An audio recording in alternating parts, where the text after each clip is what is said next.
Episode 7. The Whisper of Trust. The air around them had shifted. Since the contest, Kiera and Zayne weren't just classmates. They weren't even rivals anymore. They were something else.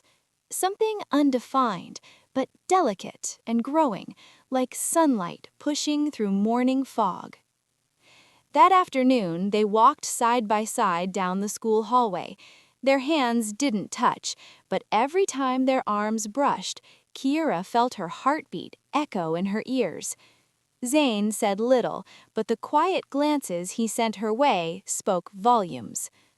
Later, in the cafeteria, they sat with Dami at a corner table, sharing laughter over cold drinks and rice. Kiera's laugh was lighter than usual, and Zayne smiled more than he realized.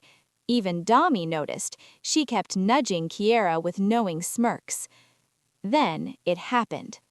A girl from another table, tall, confident, and loud, stood up and walked over.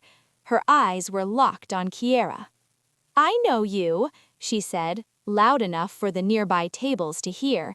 "You're that girl who hacked the system at the state Noth competition last year, right?" The laughter died. Forks paused mid-air. All eyes turned to Kiera. Kiera froze. Her smile vanished as whispers began to spread like wildfire across the room. That old story, the one that had nearly ruined her, was back. Before Kiera could respond, a chair scraped the floor. Zayne stood up. He looked at the girl, calm but direct. "You don't know the full story.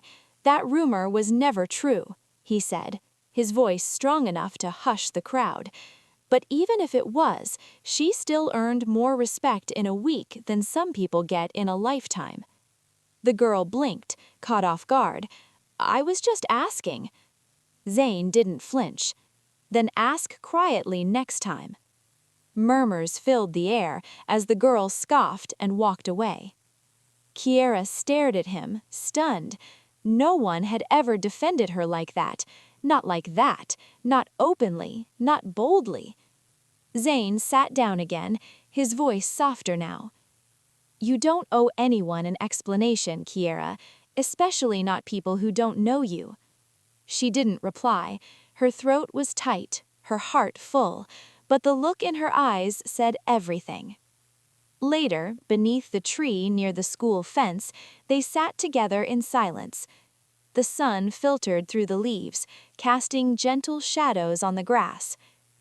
"I almost left school when that happened," Kiera said, finally, her voice barely above a whisper. Zayne didn't speak. He just reached out, slowly, carefully, and let his fingers brush against hers. She looked down at their hands, then up at him. "You're not alone anymore," he said, quietly. For a long moment, their hands stayed like that, still, warm, connected. From a distance, Dami watched with a small smile. "Finally," she whispered. That night, Kiera lay in bed, staring at the ceiling.